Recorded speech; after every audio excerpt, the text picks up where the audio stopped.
হে অর্জুন, অকারণে চিন্তা করো না, ভয় করো না। তোমাকে কে মারবে? আত্মা কখনো জন্মায় না, কখনো মরে না। এই দেহ তোমার নয়, আর তুমিও এই দেহের নও। এই দেহ শুধু 5 উপাদানের এক রূপ।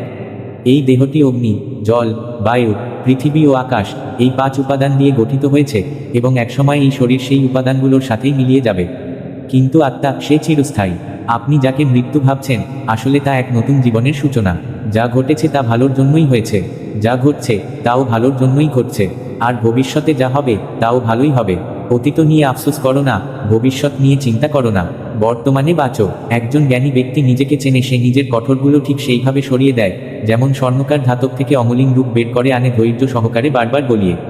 শ্রীকৃষ্ণ বলেন, এই সংসারে এক মুহূর্তে তুমি কোটি টাকার মালিক হতে পারো, আবার পরের মুহূর্তেই গরিব। আমার, তোমার, ছোট, বড়, এর, তাদের, এই বিভাজনের চিন্তা মন থেকে মুছে ফেলো, তাহলেই সব তোমার হবে, আর তুমিও সবার হয়ে উঠবে। সময় নির্ভরযোগ্যতা নয়, ভাগ্যবানদের হাতে কিছু না থাকলেও পরিশ্রমীদের হাতে থাকে শক্তি। চিন্তা বদলাও, জীবন বদলে যাবে। কিছু পথ একা হেঁটেই পাড়ি দিতে হয়, না পরিবার, না বন্ধু, না সঙ্গী, শুধু তুমি আর তোমার সাহস, সেটাই সবচেয়ে বড় সহায়। জীবনে যা কিছু ঘটে তা কোনো না কোনো কারণে ঘটে, হয় তা তোমায় কিছু বানায়, নয়তো কিছু শেখায়। যদিও তুমি বুঝতে না পারো, তবে কিছু লোকে কথা বলা বন্ধ করে দেবে, মুখ ফিরিয়ে নেবে। তাই কারো কাছে আশা না রেখে নিজের উপর নির্ভর করো। পথ শেষ হয় না, শুধু মানুষ হাল ছেড়ে দেয়। জলে নামতে হবে সাঁতার শিখতে, পাড়ে বসে কেউ সাঁতারু হতে পারে না। শ্রীকৃষ্ণ বলেন, একটু বিশ্রাম ছাড়লে যদি বৃহৎ সুখ পাওয়া যায়, তবে জ্ঞানী ব্যক্তি ছোট স্বাচ্ছন্দ্য ত্যাগ করে বড় সুখের দিকে এগিয়ে যায়। বিশ্বাস জীবনের যাত্রাকে পুষ্ট করে। ভালো কাজ করি, যেমন জ্ঞান দিনের আলো, আর সতর্ক রক্ষা করে। শত্রুদের থেকে নয়, বিপদ আসে কাছের মানুষের থেকে, কারণ নৌকা বাইরের জলে নয়, ভিতরের ফুটোয় ডুবে যায়। স্বাস্থ্য সর্বশ্রেষ্ঠ উপহার, সন্তুষ্টি সবচেয়ে বড় ধন, আর বিশ্বস্ততা সবচেয়ে সুন্দর সম্পর্ক। অন্যদের প্রতি হিংসা করো না, যারা হিংসা করে তারা শান্তি পায় না। দুনিয়া প্রশংসা করে, আবার দোষও খোঁজে, এটা ছিল, আছে এবং থাকবে। যে নিজের উপর রাগ করে, সেই সত্যই ভালোবাসে না।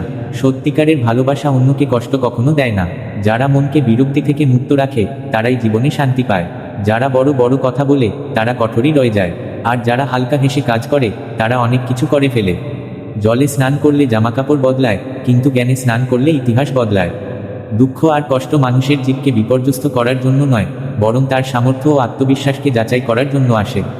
যার মন শান্ত, যে কথা ও কাজে স্থির, সেই ব্যক্তি সত্যকে উপলব্ধি করে এবং কষ্ট থেকে মুক্ত হয়। এক মুহূর্তের সম্পর্ক নিয়ে হাসাহাসি করা যায়, কিন্তু আমরা ভুলে যাই, জীবন গঠিত হয় সম্পর্ক আর স্মৃতিতে। যা মনে আছে স্পষ্ট করে বলো।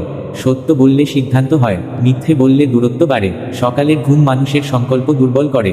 যারা লক্ষ্যে পৌঁছায় তারা বেশি ঘুমায় না। যতটা জায়গা মানুষ তোমার হৃদয় দেয়, ততটাই দিও। না হলে তুমি কষ্ট পাবে, নয়তো সে তোমায় কাঁদাবে। সফল হতে হলে নিজের পরিশ্রমে বিশ্বাস রাখতে হবে। ভাগ্য পরীক্ষায় পড়ে, কিন্তু পরিশ্রম জয় আনে। জীবনে জনপ্রিয় হতে চাইলে তুমি শব্দটি সবচেয়ে বেশি ব্যবহার করো, তারপর আমরা, আর সবচেয়ে কম আমি। ভবিষ্যৎ না হয়ে নিজের শক্তি সমস্যার সমাধানে ব্যয় করো। অনুপ্রেরণার সবচেয়ে বড় উৎস তোমার নিজের ভাবনা। তাই নিজেকে বড় ভাবো এবং নিজেকে বিজয়ের জন্য উদ্বুদ্ধ করো। কর্মের অর্থ খুব সহজ, ভালো করো, ভালোই ফিরে পাবে। যার জিহ্বা আছে, সে যদি রাধাকৃষ্ণের নাম না নেয়, তবে সে মোক্ষের সিঁড়ি পেয়েও মূর্খ। যে কষ্ট পায় সে একদিন সুখী হতে পারে, কিন্তু যে অন্যকে কষ্ট দেয় সে কখনো সুখী হতে পারে না। তোমার ভেতরে সহানুভূতি রাখো, অহংকারিতা নয়, কারণ মেঘের গর্জনে নয়, বর্ষণে ফুল ফোটে। যে যত ভুলই করুক, তার প্রতি মিষ্টিভাষী হও, কারণ মধুর কথা রোগের মতো ক্ষতি করে, আর তিক্ত সত্য একদিন ওষুধের মতো উপকারে আসে। একটা প্রদীপ হাজার প্রদীপ জ্বালায়, আলো একটুও কমে না। তেমনি সুখ ভাগ করলে তা কমে না। শ্রীকৃষ্ণ বলেন, হে মানব, যদি সংসারের সব দুঃখ থেকে মুক্তি চাও, তবে আমায় ভজো।